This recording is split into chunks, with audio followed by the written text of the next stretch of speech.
On today's episode is Gagan Sandhu. He is the Senior Engineering Director at Square. We're going to discuss machine learning, reality versus expectations, and also mentoring, how to help aspiring leaders with different career advice and mentoring advice. Gagan, thanks for joining. Feel free to tell us, the listeners, a little bit about yourself. Hey, thanks, Arash. It's a pleasure to be on the podcast with you. A little bit about myself. I'm currently at Square for the last 3.5 years, and I lead machine learning, engineering, data engineering, mobile engineering, as well as full stack teams within the e-commerce product division of Square. And I've been in the data world for a decade and a half, and in engineering world for almost 2 decades. And the journey has been interesting. I've started in the data world 15 years ago as business analytics, business intelligence, and slowly, built the teams to master that. And as the problems evolved and as the volume of data evolved over time in the last 15 years, and I should say not even evolved, but exploded, my skills expanded with that. And now, over time, about 5 years ago is when I started venturing into machine learning. And in this time, I've now built teams from scratch and learned a ton about machine learning engineering. And also just by being in the software engineering world, there's been a lot of learning and a lot of growth for me personally in building teams, whether they're remote, whether they're distributed, whether they're consisting of a lot of ICs and some managers, mentoring engineers to become leaders. So I'm happy to talk about all aspects of that. Awesome. Yeah, you have an extensive background. I know there's a lot of good stuff to get to. Let's just dive right into it. I know, machine learning, it's that kind of, dangling carrot in front of executives. And it's still somewhat of a buzzword. I think maybe 5-10 years ago was extremely, hey, our robot's going to take over, human sort of thing, that kind of notion, with more practicality coming into play now. Let's start with your overall kind of reality versus expectations. I know it's a tough thing to get both of those to be eye to eye. So I guess, where do you see things right now? And then where do you see the expectations just with machine learning capabilities going? Broadly speaking, there are, I would say, 2 broad categories of machine learning software engineering part. And one is when your product, you are a company or a team whose end product is really about machine learning. You see some companies out there, they build chatbots, they build fault detection systems or defect identification systems. So when your core product is machine learning, that's one category. Or I should say, when your core product is driven by machine learning algorithms, that's one category.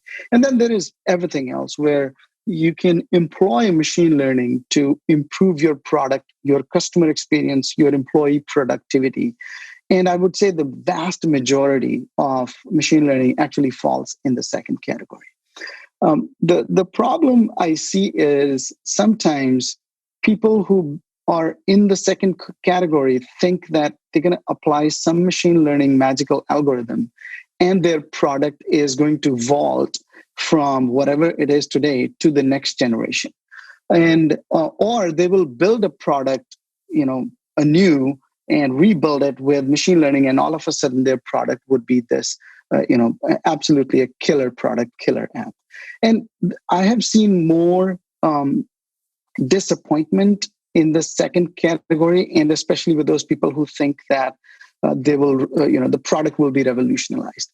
The way I see it and the way I have experienced it, machine learning brings an edge to a product that has already created a market for itself, already created a niche for itself. And it's able to stand, as I like to say, on its 2 feet. Your product whatever company or team or organization you are, your product has to first find the market fit. It has to be acceptable to the users. It has to delight the users. And then when you run into some friction areas, you can employ machine learning to reduce the friction in those areas. It sounds like the setting the expectation starts with already having a framework of something in place that's working. So I think the improvement aspect of what machine learning can do is maybe how you and or folks have to go about it to set that expectation. Is that safe to say? It sounds like having that ability to improve and make those adjustments, but without having that baseline of something credible already, the expectation of machine learning is just out of whack. Yes, precisely. I think expectations do get out of whack very quickly, especially if there is too much chatter around that, because people sometimes get a little bit too excited about things that can be. And I'm not saying that are not possible at all, but a lot of things have to happen before that, before you can say, now let's apply machine learning and take, like if your product is 80% there, you can apply machine learning to get the rest 15% and make it even more persuasive for your customers to try that product, to use that product. And I'll take an example. For instance, when within Square, we were looking at improving our customer support experience for our customers and for our agents. And what we found was, so one thing is we did have a customer support. So we couldn't just build a machine learning driven customer support chatbot and say, voila, we solved the problem. No, we did have a customer support team that was good at and had the contextual knowledge to solve customers' problems. But we came in and we thought that we can actually help them be even more efficient. So what we did was we started collecting data, started collecting the friction points, and our machine learning engineers within weeks were able to pinpoint things that we can do to improve the experience, both for customers, and if we actually are able to satisfy customers better with a machine learning algorithm, then our customer service agents can actually focus on more tricky problems that our customers have unique problems. So that's what I meant which was if I had pitched to my senior leaders in the company and said, we should just get rid of customer support and this ML algorithm was going to take care of everything, I think that I do see some of those conversations happen in the industry. And I think that is where the expectations go totally out of whack. But always going with, hey, we will improve things marginally at first, learn from it, iterate from it, and then either go to the other areas or go deeper into that same area and do even more delightful work for the customers. Yeah, it sounds like you can't sell that pie in the sky solution quite yet, and so you gotta start small. I guess getting that buy-in from executives, it sounds like your strategy is to definitely show improvement based on what's there and have the team be able to kind of set up that roadmap. So I guess how do you go from executives that, they know all these things about machine learning from a high level and they think you guys can come in and do those things. How do you then break down that roadmap to maybe get to that point where you guys can have some, chatbots that are alleviating some of the, headcount and stuff like that? Because you got to think that's where executives want things to go to allow the technology to help reduce, overhead and cost. So how do you kind of manage that and go about getting the buy-in from executives? One is being realistic. And I think the flip side of being realistic is, and for not promising the pie in the sky, is sometimes these conversations are a bit harder because it's easy to sell a huge dream. But if you're saying, listen, we will, if I were to go and pitch, we will be able to get rid of the entire customer support team by next year, that's very compelling. That's a huge dollar sign. But if I say we will be able to reduce the growth of the team, that's a much different argument. But I think it's through my own years of experience and also by learning and talking to peers in the industry, I feel like setting expectations, clearer expectations earlier in the process is actually a recipe for success. And the way to do it is then to work with the right stakeholders. For instance, if this is going to be about customer support, talking to the people who lead customer support and who actually have to, uh, keep the churn in, like if they have to grow the team 30%, customer support might have to hire at 50% rate because the churn is high. But if we say, hey, listen, we can bring that growth from 30% in number of agents to say 15%. Now, all of a sudden, they only have to hire 20% more people, even including the churn. And if we factor in that, we will also help the agents become more satisfied at their job because they will be actually solving deeper problems, tougher problems with the customers, so their engagement would improve. So that's the other thing. But again, the proof is in the pudding. That's why I like to start small and do a small project. We call them discovery projects, and show some value there, and then have a follow-up conversation and say, this is what we are talking about. Yeah, no, it makes sense. I mean, I think you have to collaborate effectively to get a project, to a good point where it actually can, provide some value. I guess it sounds like you see folks trying to do things in silos then, I guess, when it comes to, machine learning projects. Is that safe to say? I'm just curious. I think this is tackling a business problem, and you have, your background having an MBA. You're more trained to do that. Do you see folks in this space just really trying to use the technology and just not talking to other stakeholders? Is that what you're seeing, and kind of when ML projects are not hitting the mark as much?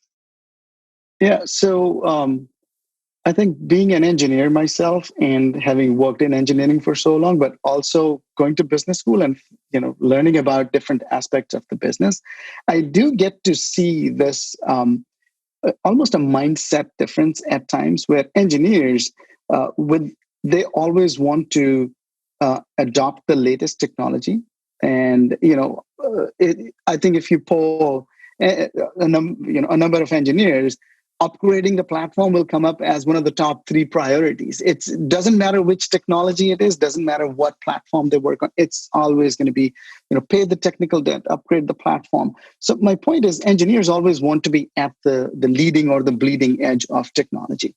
And business, overall thinks about where do we add most value, which customer problem we solve, which employee problem we solve, which productivity or operational problem we solve.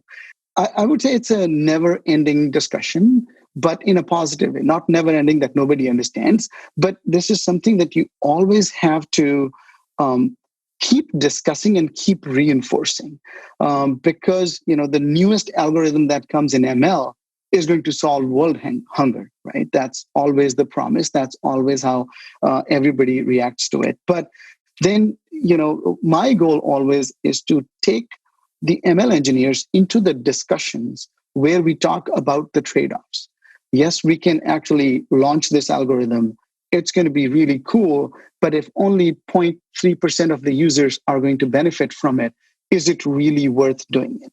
Is the cost benefit analysis, really in our favor or not? And that's what I think, a lot of time. And as I said, this is, it's not a one and done. These conversations need to happen all the time. And I think for ML engineers, they almost have to be more business savvy than a typical engineer who's working on front end and back end, because no ML engineering decisions are made in vacuum where it's like, it's just about technology, implement it and get out of the way. No, it's always about, because ML brings many teams together. ML projects are never done in vacuum. And so by inherently, the costs are very high. So for the engineers, it's super critical to understand the costs and the value and actually have a good way to balance those. It sounds like for you communicating with your team, is that a focal point then for you to make sure you're giving them the business drivers behind the work that they're doing, to keep them focused, and also, kind of make sure, they they're not losing sight of kind of what that focus needs to be. Yeah, and part of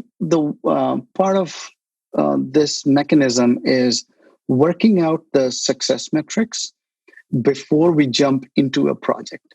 Which is, if we say, listen, we are going to improve this product creation experience for the customer. Like, we are Square builds tools for people to sell online, and online or in person. So for sell online, we were thinking of improving the experience. When a customer creates, let's say, a food truck, they'll say taco.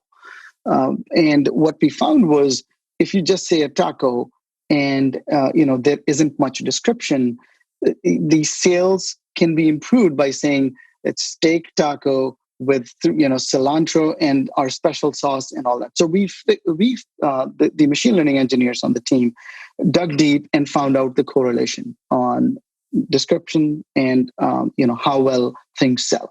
So we were able to show that this can have positive effect. But how much positive is something we had to define beforehand.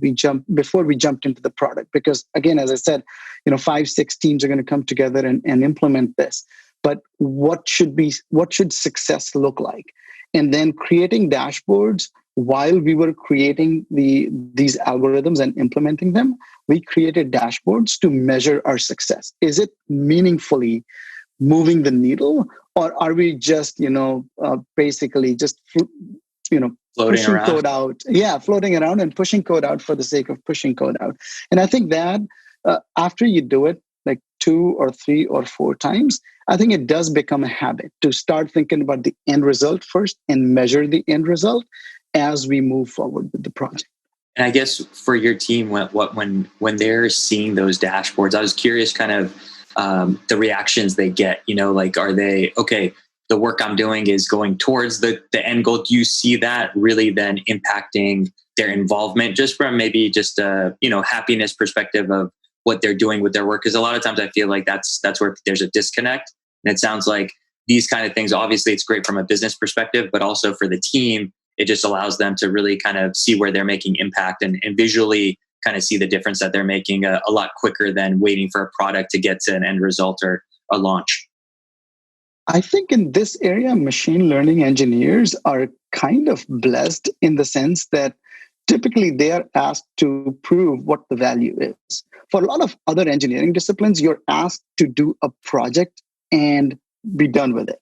And then you move on to the next project. A lot of times, engineers in other disciplines, they're like, I don't know what value I added, because typically they're moving on to the next things. But for ML engineers, typically, at least when I worked on ML projects, creating those metrics and dashboards actually falls squarely with ML engineering and the analysts who work with them.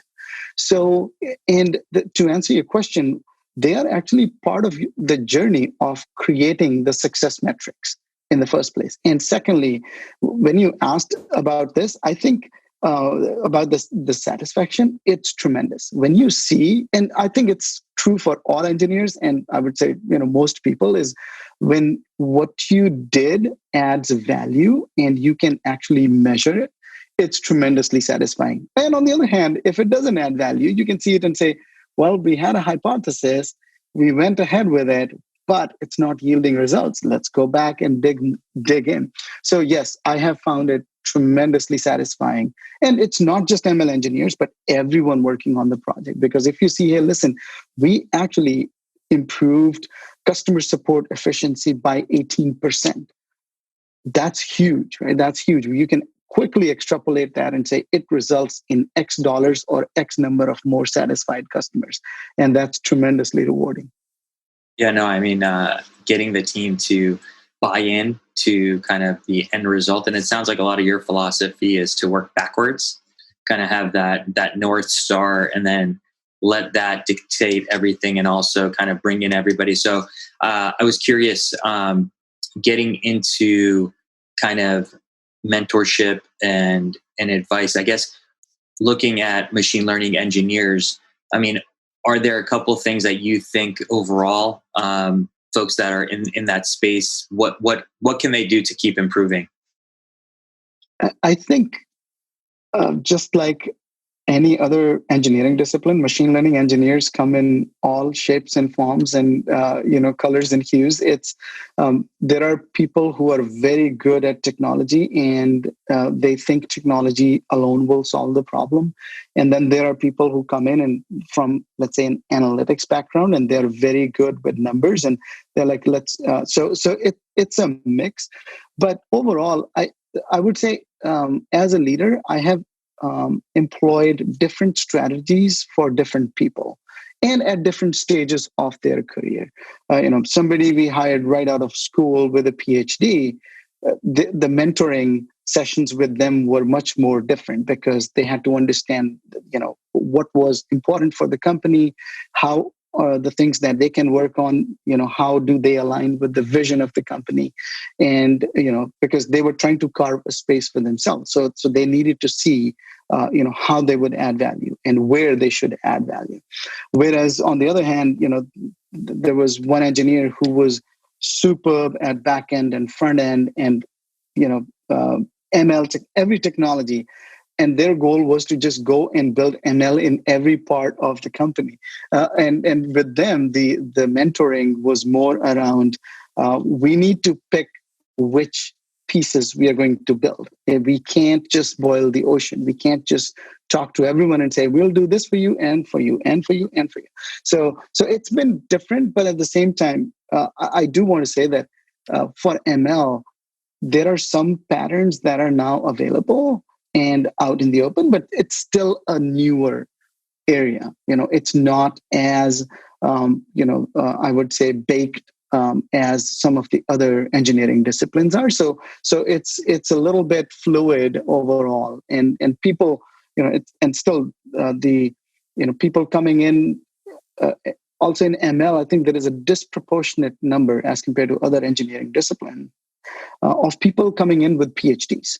So you already have people who come in with a lot of academic experience, and their view of the world is very different, and they are very thoughtful and methodical. Sometimes you have to say, okay, now we're not in academia. We don't have 2 years to solve a problem. This is the real world. We got to do a lot quicker. Right. I mean, we so there is that part as well where you have to bring them and say, okay, we will do the research for 2 weeks and then we will regroup. So it's much different from where they come from. So my point is there is a variety of ML engineers, and also some people come from just working their way up through through product engineering and backend engineering. Some people come with PhDs, and so it's been I would say very interesting, and for me personally very rewarding to bring everyone into the same boat and say, this is where we're going. Yeah, I think the best coaches take what they have and work with it. I think, this is not a cookie cutter type of situation where you can just apply the same kind of coaching or mentorship to each person. And it sounds like that's your approach. You kind of view the person's background, their experience, and then based on that, with them kind of determine what they need to do to improve, and then kind of that then allows them to keep kind of moving up in their career. Absolutely. Yeah, no, it makes sense. I guess something that's pretty relevant right now with everybody for the most part still being remote. How has that impacted kind of how you manage people, and what are you doing to maintain as much that feel like you're in the office but you're not? One of the things that I learned early on, so I've managed remote teams. I've built, I shouldn't say remote, distributed teams. So, teams, many time zones apart. And one of the key things that I push for is building trust, so that it should never feel like, power is concentrated and people in certain location are trusted. And having a lot of experience with that through managing distributed teams also helped me deal with all of a sudden everybody going remote. And I think a couple of adjustments that we had to make was, even though we trust, I felt like there was something so I'll take example of one of the teams that I lead. That team, we did a survey 3 weeks out after the remote work started, and that team's morale was really low. And I dug a little bit deeper, and I figured that that team had no rituals now that everybody was remote. All the rituals were when everybody was in the office. The team would actually go for lunch together, and after lunch at around 3 p.m., everybody would go for coffee together. And every Thursday or Friday, there would be like an ad hoc happy hour. Now, all of that was gone. So what we did was we actually started a couple of rituals with that team, which was daily stand-up. And earlier, the stand-up was only via Slack. And I insisted that we bring everyone on video. And that actually became a really good thing for that team, because that stand-up became an open discussion and almost like a ritual where team could connect. We would talk about the work, but in between we would talk about everything else. So that's one thing. I think I would say improvisation by learning what each team needs. I think that helped. Another team was where one of the managers was not keen to be a manager anymore. So I'm like, well, if going remote and not having a vested manager is super critical when you're remote. So I had to make that change where, okay, I had to jump in and manage the team directly, because you can't have less engaged manager during these times, because we need almost extra engagement and extra, I would say, empathy for everyone. So I had to make that change. So it's been a lot of learnings, but overall, the trust level, always building the trust that I trust the work they do. I trust the way they do the work. And I trust when they bring any concerns. And I make myself available as well as responsible for not just listening, but solving the problems that we surface. Yeah, no, it makes sense. It's kind of I think it sounds like, to me at least, the similar approach you take to an ML project was the same approach. It's, you guys put out a survey, you got the data, and then based on that, you found the gaps, and then you were able to make the necessary adjustments to make everybody feel better about not being in the office. Now it'll be very interesting to see what happens if kind of there's a hybrid moving forward. But no, I agree. I think the best athletes, the best sports teams, they all have rituals. Even the best, whoever, if it's an entrepreneur, whatever the case is, there's habits that lead to success. And I think it's, making your bed is an enormous one that everybody talks about. So I think it's once you get into that habit, you become accustomed to it. And then in this case, it got taken away from everybody. And then it's like, well, nobody ever took the time to put it back in. And I think sounds like that's part of the remote strategy, is to make sure if anything has been replaced, how can we substitute now to get that same feel? I guess it's kind of like when you're on a diet, you don't want to just do away with sweets, but you still have to have a little bit. So making sure you kind of get what you need to keep that morale up is critical. Absolutely. And the other thing that I've found is we just need more FaceTime now, because what used to be a 5-minute conversation in the kitchen or in the hallway about something, those opportunities are gone now. They just evaporated. So now I think especially leaders have to set up more time individually with people to get I call it almost the metadata about your teams, which is, how to get a temperature. You just can't be in one team meeting and get a sense of everything. You need to set up more time. So I saw my calendar basically blow up after everybody went remote, because all those conversations, the 2-minute conversation here, a 5-minute there, and the ability to congregate everyone around one problem, all those opportunities were gone. So they needed, as you mentioned, they needed to be replaced with something else. And for me, and I think for a lot of leaders, and as I exchange notes with others in the company and outside, all the managers' calendars have just gone ballistic about this, because no meeting can be 15 minutes. Every meeting has to be 30 minutes. And 30-minute meetings add up very, very quickly. So I'm curious, with your calendar and other leaders' calendars getting blown up, have you found the common sense answer would be, yes, my efficiency has decreased. I'm curious, do you feel that's been the case, or has the effectiveness of the team increased?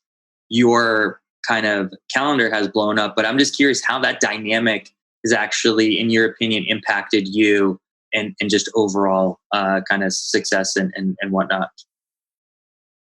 So I think every manager I've spoken to, they've said the same thing, that I don't know if it's efficiency has increased or not, but in the beginning, especially, the work hours just increased. There was no way around it. And I think that was a decent trade-off, because for me personally, my commute to work was 90 minutes each way. So I could justify that. But that's hard to sustain day in and day out. And I think a lot of companies actually saw that broadly. And that's why, especially in the earlier months, a lot of companies gave time off almost to the entire company. Like, hey, team, just take the time off, because everybody was trying to make up for the lost productivity by not being in the office, by doing more. And also with nowhere to go, nobody was really taking time off, because, what are you going to do? There's nowhere to go and nothing to do. So you just work. So we all had to adjust. And I would say for me personally and people around me, it took about 3 to 4 months to find the balance. And I would say to reset our whether it's rituals and our operations and everything, and things, I would say, got back to normal after about 4 months. So the calendars are not as blown up. Plus, there was so much uncertainty at the beginning. Are we going to hire or not hire? I had a couple of open positions. So okay, now, we just need to absorb all that work. And as conditions improved, and fortunately, especially for Square, we saw that things have improved enough that we resumed hiring, and that eased the pressure as well. I think the uncertainty in the earlier part was where a lot of it caused a lot of anxiety, and we all came up with ways to deal with it, and that increased the amount of work and possibly took a hit on efficiency as well. But things have stabilized now. Like I don't feel dread anymore about anything work related. That's very good. Seems like the new normal is now normal. So that's good. I guess kind of last question for you. What advice would you give to folks that are looking to become, directors, or maybe they're managers? I know something that I hear a lot is, well, how do you manage this bigger scale now? You might be one organization and you're looking to kind of move up the scale of engineering on its own, and then the scale of expectations. Now you have more stakeholders or bigger stakeholders. How do you go about, or what would be the advice you would give to people? What are some things that have worked for you in that trajectory? So one of the things I tell all engineers, and especially women engineers, is take on more responsibility. And even if you think you are not 100% ready, and this is especially to all the women engineers listening, because I give this advice to every woman engineer I work with and mentor, it is, you don't have to be 100% ready to take on more responsibility. It's okay to say, let me take this on. I might succeed or I might not, but let me take this on and run with it. And chances are, no one would offer you an opportunity unless they have confidence in you. So a lot of times, you having confidence in yourself and say, yes, I don't know everything about it, but I'm confident I can learn about it and succeed that way. I think that's important. Take on more responsibility. The other, I think it's common knowledge, but I'll say it. Solving the problem. We are hired as engineers or leaders to solve the problems. So what I emphasize to everyone who wants to take on leadership role is, you bring up, engineers typically are very good at finding problems. That's just, we are by nature and nurture, we are very good at finding problems. And the best engineers and the best leaders will find the problems, find the solutions, and come back and say, I found a problem, I fixed it. And the scale of those problems keeps getting bigger and bigger. And when you're ready to step into the leadership role, and also the scope, it's not just a technical problem anymore. It becomes a technical and organizational and operational problem that you're trying to solve. So that's the second thing. The way I say it is, my boss should never have to worry about the problems that come in my area. They should only worry about, hey, here are the things we needed to do, and we did them. And also, here are the problems we encountered, and we solved them. Almost like, my boss shouldn't have to worry about solving the problems in my area. That's one. Secondly is collaboration. I think, strong collaboration across all stakeholders. And as you grow, it's not just your team, it's your adjacent teams and people outside your org and in different roles. And I would say the other thing is having a clear vision. And what I've seen is everyone, and especially engineers, thrive on when they have a clear vision of what needs to be done, what they need to do. Because if you give a team a 1 year, 2 year vision, they can optimize their own workflows, their own work, their own thought processes to reach that goal. And if you give a 2 year goal, they'll probably reach in 15 months because they can optimize things. You cannot, as a leader, expect to plan everything out. But if you give them a clear vision, as I call it, the leader's intent, hey, we need to capture that mountain by, in 6 months. People are very good at, self-organizing and optimizing everything. So those are the three things I really would like everyone to take away from this. Yeah, no, it sounds like going back to one of your original points, trust. You got to trust yourself. You got to trust your team. And you got to trust the plan. And knowing what problem you're trying to solve allows all of that rest of the kind of the trust umbrella to really then kind of make sense. And then you as a leader, your job is to connect those dots as smoothly as you can and really got to give to your team and make sure you're communicating constantly and kind of bringing everybody together to solve the problem. So simple things usually work. So it's great advice there. Thank you. Awesome. Gagan, if somebody's interested to get in touch, I'm guessing LinkedIn, that'd be the best way to reach out to you? Absolutely. Awesome. Well, everybody, hope you've enjoyed this episode. There were some great pieces of advice there. And until next time, we'll see you later.